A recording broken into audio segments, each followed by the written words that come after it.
Welcome to Tracy Talks Talent, where staffing industry leader Tracy Taylor Smith offers insider perspectives on all things human resources, recruitment, and employment trends. And now, Tracy Talks Talent.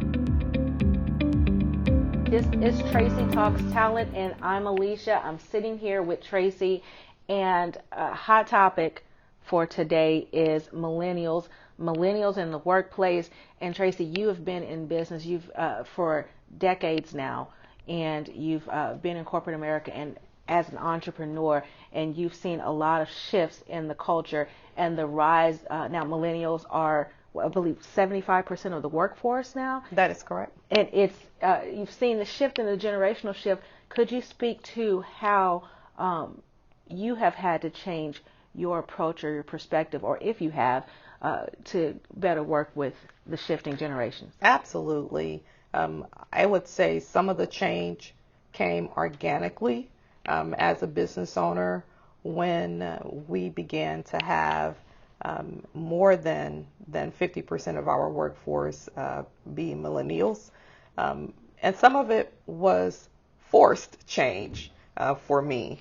I would say for me, the forced change came with flexible work schedules, accommodating, I would say, more relaxed dress codes, accommodating the group almost decision-making process. A lot of times we will find that millennials, they want to be engaged in every level within the operation. And so I will call myself an old school business owner. Having spent 20 years working for Harris County, things were done a little differently when I was sort of in an operational position at the county and had the opportunity to hire people. The workplace was very structured. There was no flexibility with schedules. The dress codes were very strict. The policies were very strict. And so as a business owner, I brought that same way of thinking into my business because it worked during my 20-year career with the county. So I wanted to bring that success method over to my business. And so I quickly found that I had to be able to bend a little bit with the rules. I had to kind of grasp the concept of everybody doesn't have to work an 8 to 5. Maybe having that person work 7 to 4 or 6 to 3, it works for them, and we are still able to accomplish the goal at the end of the day that the business wanted to reach. So we've reached our goal, and both parties are happy because they are allowed to work that flexible schedule. What is it about you, though, that even made you open to that change? Because I've got to say, I've had some conversations with some people. I'm barely technically a millennial. I was born the year the millennial generation ends, but I definitely identify with it from a personal perspective. And I've noticed a lot of people from the generation before me will not change. They are like, it's not broke, let's not fix it. Oh, absolutely. And what makes you different? What made you decide to be open to change? And because flourish? I found myself dealing with issues 75% of the time and handling real business 25% of the time. So I was spending too much time dealing with the issues that were associated with things that we could just compromise on. What kind of issues? You mentioned flexible work schedules. What else? Oh gosh, just wanting to be more comfortable in the workplace, meaning I want to be able to dress down. I want to be able to be a little bit more relaxed in my attire, and but I can still get the work done. But because I am a part of the old regime, I want everyone to be structured and dressed professionally. I mean, wear a business suit.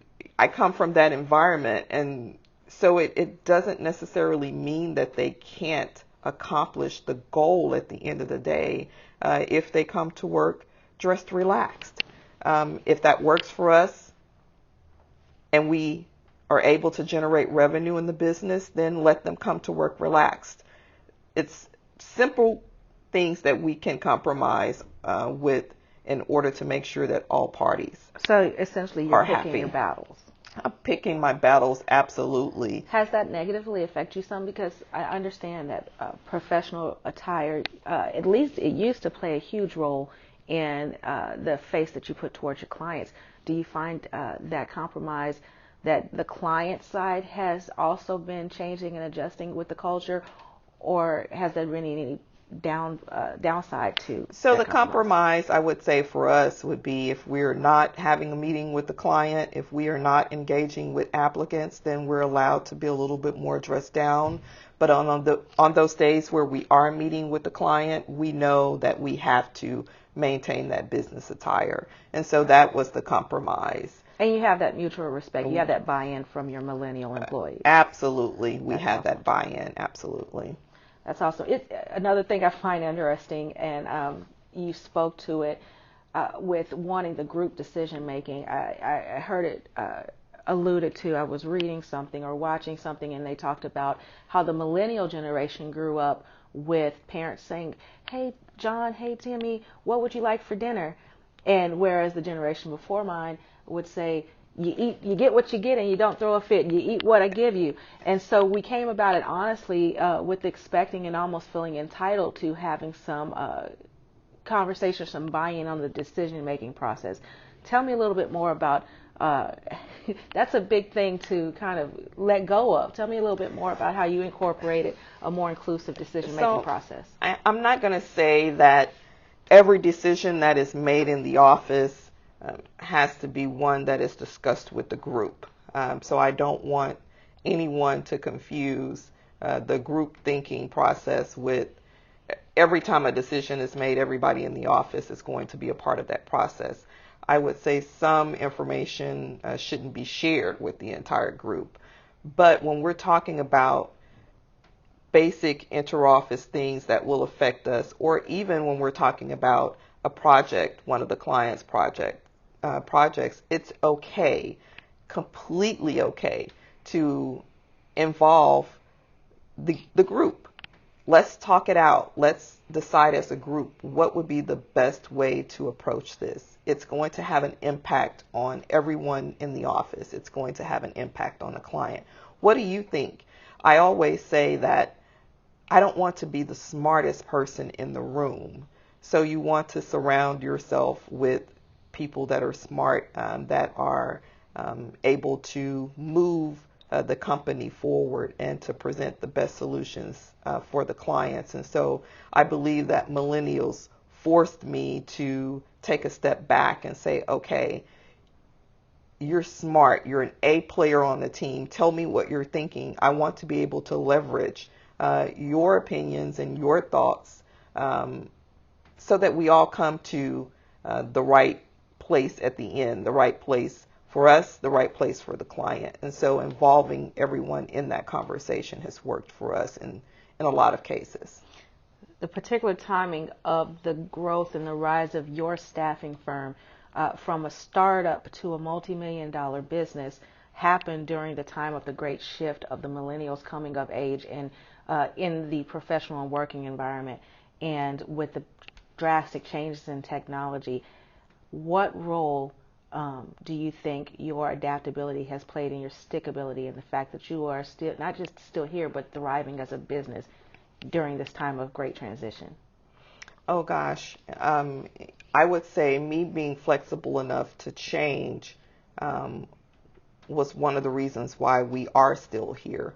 I believe that if I had not changed, I was still that old school dinosaur that was not willing to evolve, then we probably would have died off, I would say, because we have to be able to allow those individuals who are forward thinking, we have to allow them to be a part of our teams and to move us in the direction of success. And so being flexible enough to have a younger generation come in and say, hey, we're doing it this way, but what do you think about this?